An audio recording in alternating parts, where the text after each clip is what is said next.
Hello student. आज हम पढ़ने वाले हैं शुक्राणुओं का हार्मोनल नियंत्रण। शुक्राणुओं का हार्मोनल नियंत्रण कैसे होता है। देखो, सबसे पहले यहाँ पर जब यौवना आरंभ चालू हो जाता है, यानी पुरुषों में युवावस्था आनी चालू हो जाती है, तो उसमें क्या होता है। सबसे पहले हाइपोथैलेमस हाइपोथैलेमस ग्लैंड यानी ग्रंथि जो है एक्टिव होती है। हाइपोथैलेमस क्या होता है, एक्टिव होता है। उसके बाद वहाँ से एक हार्मोन्स रिलीज करता है, GnRH। नाम क्या है इसका, GnRH, जिसको बोलते हैं gonadotropin releasing hormones. Gonadotropin releasing hormones, ये हार्मोन्स निकलता है कहाँ से, हाइपोथैलेमस से। जब युवा अवस्था आती है तो हाइपोथैलेमस से कौन सा हार्मोन्स निकलता है, GnRH, जिसको बोलते हैं गोनेडोट्रोपिक रिलीजिंग हार्मोन्स। ये क्या करता है, ये ट्रिगर करता है किसको, पिट्यूटरी ग्रंथि को। किसको, पिट्यूटरी ग्रंथि को। हाइपोथैलेमस से निकला एक हार्मोन्स ट्रिगर किसको किया, पिट्यूटरी ग्रंथि को। फिर पिट्यूटरी ग्रंथि एक्टिव होकर कौन से हार्मोन्स निकलती है, LH और FSH। कौन से हार्मोन्स, LH और FSH। अब LH और FSH दोनों हार्मोन्स का अलग अलग उपयोग होता है। तो यहाँ पर देखेंगे दोनों हार्मोन्स का अलग अलग उपयोग हम। देखो, सबसे पहले हमारा पहला LH देखेंगे। सबसे पहला इसमें यह है कि वृषण की लीडिंग कोशिकाओं को टेस्टोस्टेरोन हार्मोन्स के संश्लेषण के लिए प्रेरित करता है, यानी LH हार्मोन्स, इसको बोलते हैं ल्यूटिनाइजिंग हार्मोन्स। ये काम क्या करता है, ये लीडिंग कोशिकाओं को टेस्टोस्टेरोन के संश्लेषण यानी टेस्टोस्टेरोन हार्मोन्स के बनने के लिए क्या करता है, ये प्रेरित करता है। कौन, LH हार्मोन्स। आई बात समझ में। और किन कोशिकाओं से बनता है, ये लीडिंग कोशिकाओं से। यानी लीडिंग कोशिकाओं से टेस्टोस्टेरोन हार्मोन्स बनने के लिए प्रेरित कौन करता है, LH हार्मोन्स। उसके बाद में टेस्टोस्टेरोन हार्मोन्स को थोड़ा देखेंगे इधर कि काम क्या कैसे करता है। देखो, टेस्टोस्टेरोन काम करता है कि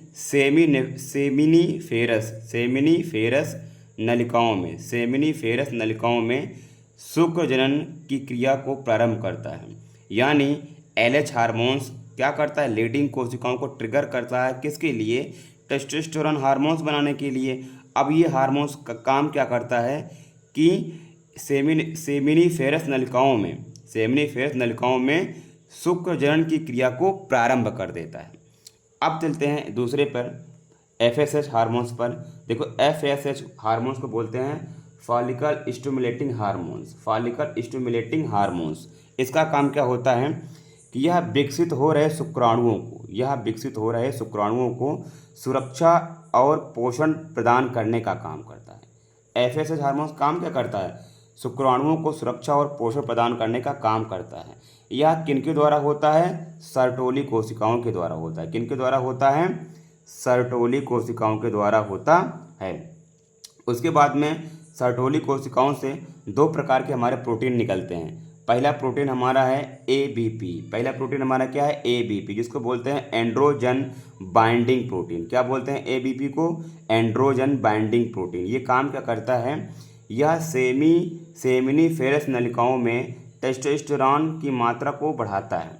यानी ABP क्या करता है, ये टेस्टोस्टेरोन की मात्रा को बढ़ाता है कहाँ पर, सेमिनिफरस नलिकाओं में, जिससे शुक्राणु की संख्या यहाँ पर बन सके, जहाँ पर शुक्राणु बन सके। अब नेक्स्ट हमारा प्रोटीन है इनहाइबिन। नेक्स्ट हमारा प्रोटीन क्या है, इनहाइबिन। देखो, इनहाइबिन क्या करता है, इनको कंट्रोल करने का काम करता है। किसको, FSH हार्मोन्स। किसको, FSH हार्मोन्स और GnRH हार्मोन्स, यानी ये दोनों को कंट्रोल करने का काम करता है। कौन कौन से हार्मोन्स को, FSH हार्मोन्स को और GnRH, दोनों को कंट्रोल करने का काम कौन करता है, इनहाइबिन काम करता है।